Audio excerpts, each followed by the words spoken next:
The Nintendo Gamecube launched back in September 2001 for Japan, and a couple months later on November the 18th in North America.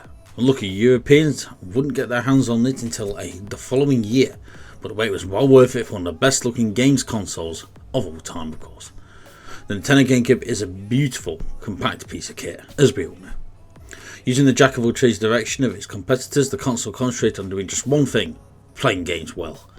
Its striking indigo colour, or grey depending on which version you had, the big chunky A button on the control, the unique little disc and infamous carry handle on the back ultimately worked against it in an era of slick all-in-one game machines.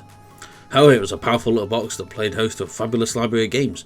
This was one of the last time Nintendo put itself in direct competition with Sony and Microsoft in pure spec terms before changing tack when they released the Nintendo Wii. Today we'll begin our countdown of the top 50 games ever released for the Nintendo Gamecube. This video will focus on numbers 50 through 41, all based on user ratings. Number 50, Donkey Kong Jungle Beat. User score 8.13 out of 10. An underappreciated gem from director Yoshiaki Kazumi and the team that would go on to make Super Mario Galaxy. You can call Donkey Kong Jungle Beat using arguably the best and daftest official controller ever made, the ultimate Donkey Kong Bonjos. You can play with a standard GameCube pad if you wish, but it's best to annoy the neighbours with this one and use the proper control. The first mainline DK game following the end of Rare's stewardship of the character. You moved Donkey Kong by hitting drums or clapping, which detected by the bongo's inbuilt mic. As you work through the 2.5D levels, collecting bananas, bashing baddies and building combos to score what you are looking for, those beats. The game is on the shorter side but is brilliant fun and is definitely superior to the later Wii version. Number 49, The Legend of Zelda-Four Swords Adventure. User score 8.14 out of 10. A collaborative adventure in the Legend of Zelda mode was something many had dreamt of for a very long time, and the Four Swords part of A Link to the Past made the jump to the TV screen here in the Four Swords Adventures. There's a single player game in there as well, but the real meat of the experience requires 4 players hooking their own Game Boy Advance to the GameCube and controlling their own coloured Link in a screen-popping adventure. It's a brilliant cooperative Zelda game, hampered only by the fact that you acquire so much stuff to just play it. Number 48, Pokemon Colosseum. User score 8.15 out of 10.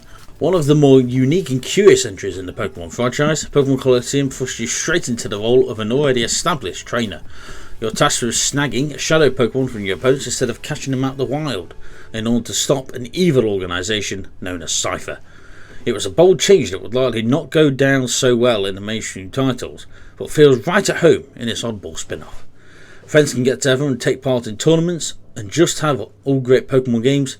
Colosseum lets you link up with the Game Boy Advance titles so you can trade your heart's content. And personally, this is one of my favourite games of all time, so I am sad it is not higher. Number 47, Veautiful Joe 2. User score 8.16 out of 10.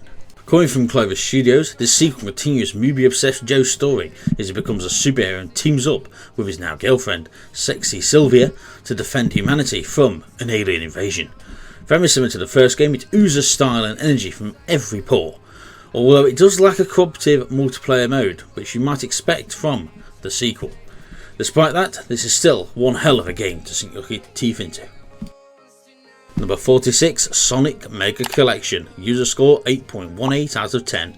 Bringing together the best of Sonic's Mega Drive catalogue and Sonic 3D Blast for good measure. It also includes a few bonus games such as Dr. Robotnik's Mean Bean Machine, Rista and Flicky as well. Originally a GameCube exclusive, an even larger collection was eventually released on other consoles and named Sonic Mega Collection Plus with even more Sonic goodness. It is a shame, however, it didn't include the Japanese exclusives, but the games you really want are in this collection. Number 45, WarioWare Inc. Mega Party Games. User score 8.21 out of 10. A remake of the Game Boy Advance game WarioWare Inc. Mega Micro Games, this home console version added multiplayer to an already brilliant unhinged concept of micro games that mashed together tiny tasks with a time limit to produce a hectic and hilarious experience. It feels like developers had been allowed to just vent their creativity with this one, channel it into a game without being encumbered by the usual Nintendo polish everybody expects, which gives this game, and the wider series in general, a remarkable and unique feeling of freshness. Number 44, Mario Smash Football. User score 8.21 out of 10. Proving that there's little that the portly plumber can't turn his hand to, Mario Smash Football offered solid soccer action in a colourful package, with Mushroom Kingdom residents brightening up the beautiful game and adding a little flair and excitement to proceedings. The polar opposite to the simulation style that games like FIFA strive for, this is a fast-paced five-a-side frenzy that did well enough to get a similar satisfying sequel on the Wii. Number 43, Super Mario Sunshine. User score 8.22 out of 10. Mario's run of hit after hit after hit is incredible. The expectations each new mainline entry creates are astronomically high, and we're continually gobsmacked that those expectations are surpassed. Super Mario Sunshine is a great game which, thanks to its rushed development, lacks the immaculate polish we've come to expect from the Mario series, unfortunately. However, there's a unique charm and brilliance to its mechanics and setting which make it an underdog in the series. It may not be the genre-defining classic everyone was hoping for, but with the passing of time many can look back and appreciate the many things that Sunshine does superbly. The joyful bouncing Isle Delfino theme alone makes it worth revisiting, especially if you missed its initial release. Despite its reputation, it's definitely worth a playthrough, and as again one of my personal favourite games, it is definitely worth a go for all of its unique quirkiness. 42. Resident Evil 2. User score 8.23 out of 10. This game is essentially just a port of the PlayStation version with very little in the way of bells and whistles. The greatness of the base game shines, of course, and arguably makes it worthy of its position. However, everyone was expecting a remake style overhaul of the game was sorely disappointed by this rather bare bones version.